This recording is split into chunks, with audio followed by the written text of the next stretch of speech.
ನಿವೃತ್ತ police inspector ಕಾರಿಗೆ ಕಿಡಿಗೇಡಿಗಳಿಂದ ಕಲ್ಲು ತೂರಾಟ.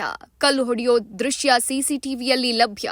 ನಿವೃತ್ತ ಪೊಲೀಸ್ ಇನ್ಸ್ಪೆಕ್ಟರ್ ಹೊನ್ನಪ್ಪ ಮನೆಯ ಕಾರಿಗೆ ಕಲ್ಲು. ಮನೆಯಲ್ಲಿ ಎಸಿ ಸರ್ವಿಸ್ ಮಾಡೋಕೆ ಬಂದವರಿಂದ ಕಿರಿ. ನೆಲಮಂಗಲದ ಮನೆಯಲ್ಲಿ ಎಸಿ ಸರ್ವಿಸ್ ಮಾಡಲು ಹಲವು ದಿನಗಳ ಕಾಲ ಸತಾಯಿಸಿದ್ದ ಕಿಡಿಗೇಡಿಗಳು. ಈ ಹಿನ್ನೆಲೆ ಕಂಪನಿಗೆ ಕಂಪ್ಲೇಂಟ್ ಮಾಡಿದ್ದ ಹೊನ್ನಪ್ಪ, ಸರ್ವಿಸ್ ಬಂದವರಿಂದ ಆಸಿಡ್ ಸರ್ವಿಸ್ ಮಾಡೋಕೆ ಕಿರಿಕ್, ಹೆಚ್ಚು ಹಣ ಕೊಡುವಂತೆ ಕಿರಿಕ್. ಈ ವೇಳೆ ಹೊನ್ನಪ್ಪ ಹಾಗೆಲ್ಲ ಕೊಡಲ್ಲ ಎಂದು ಮತ್ತೆ ಕಂಪನಿಗೆ ಕರೆ ಮಾಡಿದ್ದ ಹೊನ್ನಪ್ಪ. ಈ ವೇಳೆ ಸರ್ವಿಸ್ ಮಾಡಿ ಮನೆಯಿಂದ ಹೊರಬಂದಿದ್ದ ಆರೋಪಿಗಳು ಹೊರಬಂದು ಗ್ಲಾಸ್ಗೆ ಕಲ್ಲು ಹೊಡೆದ ಆರೋಪಿಗಳು. ಘಟನೆ ಸಂಬಂಧ ನೆಲಮಂಗಲ ಟೌನ್ ಪೊಲೀಸ್ ಠಾಣೆಯಲ್ಲಿ ಪ್ರಕರಣ ದಾಖಲು. ಬಿಎನ್ಆರ್ ಪಬ್ಲಿಕ್ ಸ್ಕೂಲ್ ಎಸ್ಎಸ್ಎಲ್ಸಿ ಫಲಿತಾಂಶದಲ್ಲಿ ಭಾವನಾ ಟಿಎಸ್ 625ಕ್ಕೆ 625 ಅಂಕಗಳನ್ನು ಗಳಿಸುವ ಮೂಲಕ ರಾಜ್ಯಕ್ಕೆ ಪ್ರಥಮ ರ್ಯಾಂಕ್ ಪಡೆದ ಶಾಲೆ ಎಂಬ ಹೆಗ್ಗಳಿಕೆಗೆ ಭಾಜನವಾಗಿದೆ.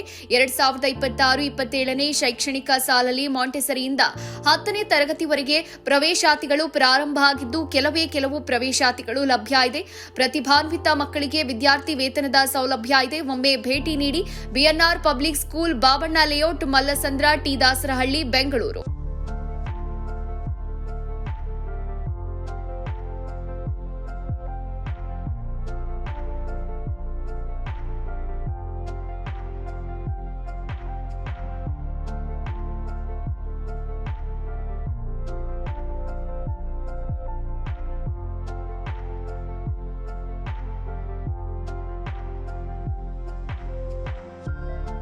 ಶಾಲೆಯ ಪ್ರಮುಖ ಸೌಲಭ್ಯಗಳು ಇಂತಿವೆ: ವಿಶಾಲವಾದ ಆಟದ ಮೈದಾನ, ಡಿಜಿಟಲ್ ತರಗತಿಗಳು, ಎಐ ಮತ್ತು ರೋಬೋಟಿಕ್ಸ್, ಯೋಗ, ಪಾಶ್ಚಿಮಾತ್ಯ ನೃತ್ಯ ಮತ್ತು ಭರತನಾಟ್ಯ ತರಗತಿಗಳು, ಚೆಸ್ ಅಕಾಡೆಮಿ, ಕ್ರಿಕೆಟ್ ಅಕಾಡೆಮಿಯಂತೆ 2024-25ನೇ ಸಾಲಿನ ಎಸ್ಎಸ್ಎಲ್ಸಿ ಪರೀಕ್ಷೆಯ ಫಲಿತಾಂಶದಲ್ಲಿ ರಾಜ್ಯಮಟ್ಟದ 5 ರ್ಯಾಂಕ್ ಪಡೆದಿರುವುದು. ಅದರಲ್ಲಿ ಭಾಸ್ಕರ್ಯನ್ 625ಕ್ಕೆ 622 ಪಡೆದು ರಾಜ್ಯಕ್ಕೆ 4ನೇ ರ್ಯಾಂಕ್ ಗಳಿಸಿರುವುದು ಶ್ಲಾಘನೀಯ. ಮತ್ತು ಗುಜರಾತ್ನಲ್ಲಿ ನಡೆಯುವ ರಾಷ್ಟ್ರಮಟ್ಟದ ಟೈಕ್ವಾಂಡೋ ಸ್ಪರ್ಧೆಗೆ ನಮ್ಮ ಶಾಲೆಯ ಮಕ್ಕಳಾದ ಸುತನ್, ಶಿವಾನಿ, ಕುಶಿಕಾ ಆಯ್ಕೆಯಾಗಿರುವುದು ಹೆಮ್ಮೆಯ ವಿಷಯ.